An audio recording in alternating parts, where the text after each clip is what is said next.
Pediatric urinary tract infections. Pediatric age group is less than 10 to 14 years. ఇంత చిన్న పిల్లలలో ఏ రకంగా ఇన్ఫెక్షన్స్ వస్తాయి, కారణాలు ఏంటి? I'm doctor Lakshman Bellamkonda, senior urologist and managing director at Hyderabad urology and andrology hospital, Kothapet, LB Nagar, Hyderabad. చిన్నపిల్లలలో ఈ ఇన్ఫెక్షన్స్ రావడానికి చాలా కారణాలు ఉండొచ్చు. అది పుట్టిన పసిపిల్ల దగ్గర నుంచి 10-14 ఇయర్స్ వరకు, వాళ్ళ పెడియాట్రిక్ ఏజ్ గ్రూప్ వరకు రకరకాల కారణాలు ఉండొచ్చు. చిన్నపిల్లలలో మోస్ట్ కామన్గా వచ్చే రీజన్స్ వెసైకో యూరెట్రిక్ రిఫ్లెక్స్ అంటారు, వియూఆర్ అనేది యూరిన్ బ్లాడర్లో ఉన్నది కిడ్నీలోకి రిఫ్లెక్స్ కావటం. This is the most common cause for recurrent infections apart from phimosis అంటే పెన్నిస్ చివర్లో స్కిన్ ముసుకపోయి ఉండటము. ఇది 2 to 4 ఇయర్స్ దాకా చాలా మంది పిల్లలకి వెనక్కి వెళ్ళదు కనుక less than 2 years of age లో ఈ ప్రాబ్లమ్ ని మనం ఇన్ఫెక్షన్ గా మనం చూపించలేము.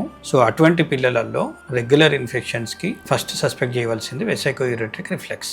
సో అట్లాంటి ప్రాబ్లం ఉన్నట్టుకుంటే వెంటనే యూరాలజిస్ట్ ని సంప్రదించండి. దానికి తగ్గ ఇన్వెస్టిగేషన్స్ MCUG అని ఉంటుంది, మిక్చరేటింగ్ సిస్టోయూరెథ్రోగ్రామ్. ఆ టెస్ట్ చేయించుకున్నట్టుకుంటే యూరిన్ ఏమన్నా బ్లాడర్లో నుంచి బయటికి కాకుండా ఇంకా ఏమన్నా కిడ్నీకి ఏమైనా రిఫ్లెక్స్ అవుతుందో తెలుస్తుంది. దాన్ని బట్టి further treatment depending on the grading of the reflux ఇవ్వగలుగుతారు. సో ఇట్లాంటి కేసులలో అస్సలు నెగ్లెక్ట్ చేయకండి. ఒక యూరిన్ కల్చర్ చేయించి దాని తర్వాత MCUG చేయించి డిటెక్ట్ అయినట్టుకుంటే దానికి తగ్గ ట్రీట్మెంట్ తీసుకోగలుగుతారు. ఇట్లాంటి ప్రాబ్లమ్స్ మీ ఫ్రెండ్ సర్కిల్లో కానీ ఫ్యామిలీలో కానీ ఎవరైనా ఫేస్ చేస్తుండొచ్చు. కుదిరితే ఈ వీడియోలు వాళ్ళకి షేర్ చేస్తే ఎంతో కొంత ఉపయోగపడవచ్చు. ఈ వీడియో నచ్చినట్టుగా అయితే మా ఛానల్ని ఫాలో చేయండి, సబ్స్క్రైబ్ చేయండి.